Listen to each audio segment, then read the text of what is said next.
할렐루야. 그리스도를 날마다 누리는 예배 4월 19일 말씀 보겠습니다.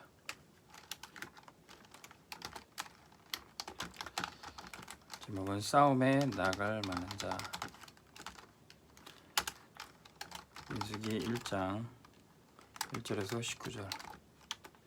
이제 가나안 땅을 정복하기 위해 각 지파별로 싸울 만한 장장의 숫자를 계수하라. 하나님의 백성을 계수하는 모세 오경이 바로 민수기 책입니다. 그렇다면 누가 싸울 수 있습니까?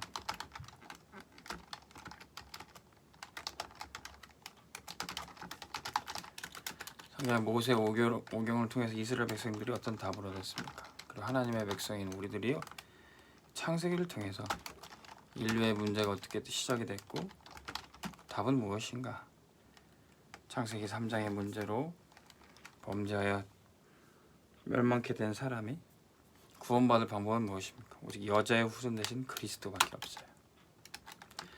뱀의 머리 사단의 권세가 꺾여야지만 구원받을 수 있습니다. 자, 여기에 실제적으로 해방의 역사를 담은 게 바로 출애굽기입니다. 하나님의 백성이 이 해방을 누릴 수 있는 방법은 예배의 축복을 누리는 겁니다. 그리고 하나님의 백성이 구원도 알고 해방도 알고 예배의 축복을 누리면 그때부터 택한 백성은 뭐 해야 됩니까? 영적 전쟁을 해야 된다는 거죠. 구원받고 하나님께 예배드리는 백성들이 이제 영적 전쟁에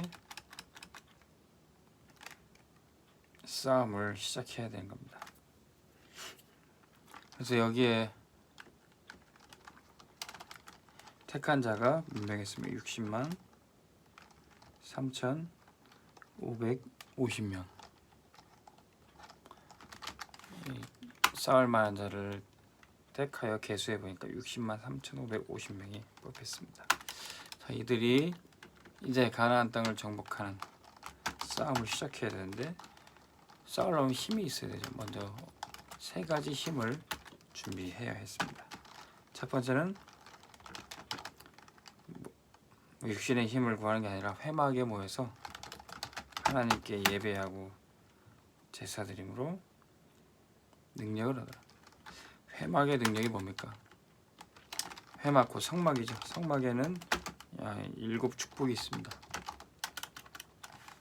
성막에는 언약궤가 있고요. 하나님의 말씀. 이 언약궤를 따라갈 때 요단강이 갈라지고 여리고가 무너지고 아모리 족속이 연합하여서 쳐들어와도 이길 수가 있다. 안악산지도 정복할 수 있어요. 이 언약궤를 따라가는 이 여정 속에. 그리고 성소에서 떡상이 있습니다. 떡을 먹고 그리고 어두움에 빛을 밝히는 등불 그리고 악신하는 곳에 향기로 덮고요. 그리고 물두멍에서 성결하게 깨끗이는 물 그리고 성막에 이방인들과 아이들을 품을 수 있는 뜰 이 모든 것에 기름을 발라라. 성령의 역사가 언약 붙잡은 곳에 함께 하신다는 겁니다. 이 회막에서 이 성막 7 축복을 누리면서 먼저 힘을 얻으라는 겁니다.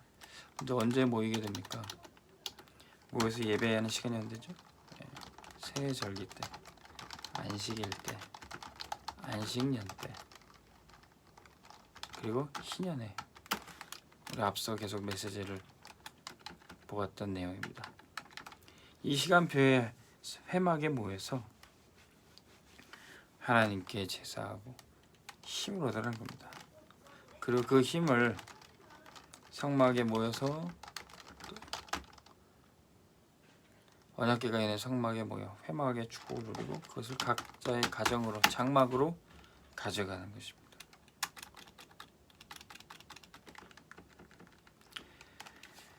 자, 그리고 가져가서 현장에 내가 감당해야 될 미션을 찾고 그 미션을 성취할 능력을 얻는 겁니다. 이스라엘 12지파 각 지파가 그 뽑힌 군사들로 인해서 맡겨진 싸움을 해야 됩니다. 각 지파의 분량대로 싸워야 될, 도전해야 될 전쟁이 있는 것이에요. 그러니까 각 지파에는 르우벤 지파, 베냐민 지파, 요셉 지파 이런 지파들은 이름을 지어주시는데 그것이 이름마다 언약이 담겨 있어요. 저도 아들들 셋 이름을 지었는데 이름이 그냥 아무 이유 없이 지은 것이 아니라 각 이름 속에 언약을 담았습니다. 우리 큰아들은 예루, 하나님의 집 예루라고 그랬습니다. 하나님의 집을 세우고 교회 세울 죄로 쓰임 받도록 그 언약을 담아주죠. 예루살렘 할 때 예루이고요. 그리고 여자의 후손 예자, 후예할 때 예자, 예수님 예자죠. 그리고 루는 성곽 루자입니다. 예수님의 성, 예수님의 집. 그리고 둘째는 예후입니다.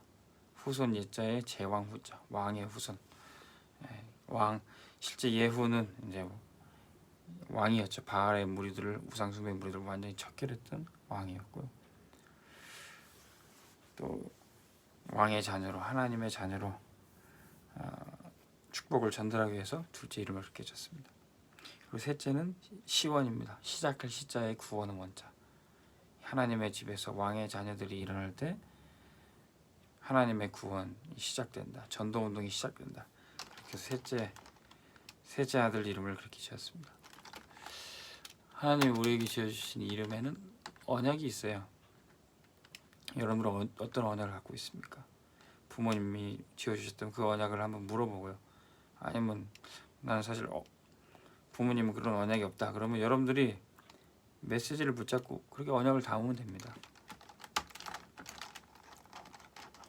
그러면 그 언약 속에서 우리가 천명, 소명, 사명을 찾게 돼요. 지난번에 노예에 갔더니 어떤 한 목사님이 이렇게 전함을 이렇게 듣고 이야기 나누다가 재밌게 말씀하시더라고요. 목사님 이름이 신정식 목사님인가 그러셨는데 정식으로 인사드린다고 그러면서 나는 신정식 목사입니다 이렇게 말씀을 하시기에 기억이 남더라고요. 이름 속에는 언약이 담겨 있습니다. 거기에서 우리의 천명을 잡으면 돼요. 그러면 우리의 미션 따라, 천명 따라 하나님께 쓰임받은 인생 포럼을 남기게 됩니다. 여기에 이 민수기에 뽑힌 60만 3,550명의 군사들은 그 부르심대로, 그 미션대로 가나안 땅을 정복하게 되는 인생 포럼을 남기게 될 겁니다. 이런 중요한 싸움에 하나님 나를 부르셔서 내가 쓰임 받았다. 우리가 이제 이 미션의 능력을 얻으면 현장에 가서 현장에 그 능력을 가져가야 됩니다. 왜요? 가서 현장에서 실제적으로 싸움을 해야기 때문에.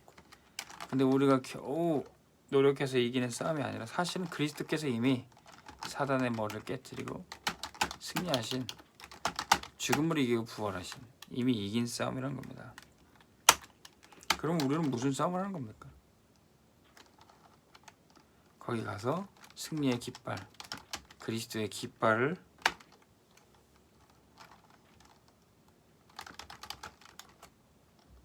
꽂기만 하면 된다는 거죠. 여호수아에게 이미 주님이 말씀하셨습니다. 내가 가나안 땅을 이미 너에게 주었노니 그랬습니다. 이미 주신 것을 우리가 성취하기 위해서 현장에 가는 겁니다. 현장에 예비된 응답 확인하러 가는 것이죠. 우리가 말씀 받고 언약 붙잡고 할 때 현장의 응답은 나타나게 되어 있습니다. 그래서 반드시 우리는 가나안 땅, 이스라엘 백성들은 가나안 땅을 정복하게 되어 있어요. 잘하든 못하든 정복하게 됩니다. 세계 복음은 반드시 되어질 겁니다. 우리가 잘하든 못하든 되어지는 거예요. 여기에 우리가 쓰임 받는 것이 중요한 것입니다. 그런데 지금 당장에는 못할 것처럼 보이는 안 되는 기성세대들이 있었어요.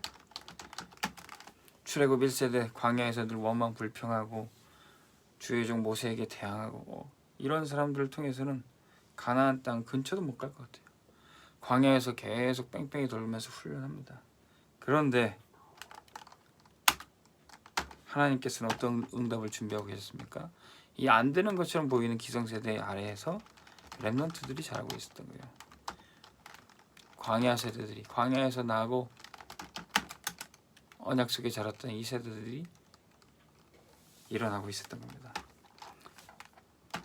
그리고 또한 안 되는 것처럼 보이는 기성세대 안에 언약을 끝까지 붙잡고 승리했던 이 여호수아와 갈렙 같은 1세대들이 있었습니다.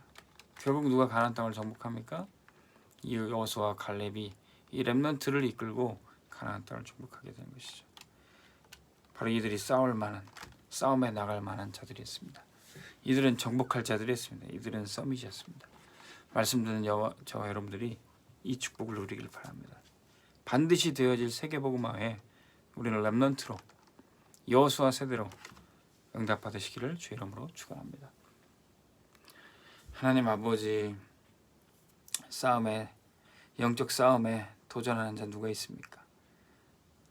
영적 문제를 알고 그리스도가 답인 것을 깨닫고 예배의 축복을 누리고 우리의 삶이 영적 전쟁에 올인하는 전도자들이 되게 하여 주옵소서. 회막에서 성전에서 예배드리며 힘을 얻고 그 현장에 우리의 가정과 직장에 영적인 힘 가지고 정복하러 가게 하여 주옵소서. 그리스도의 깃발만 꽂아도 승리의 예배된 응답이 발견되게 하여 주옵소서. 예수 그리스도 이름으로 기도합니다. 아멘. 승리하시기 바랍니다.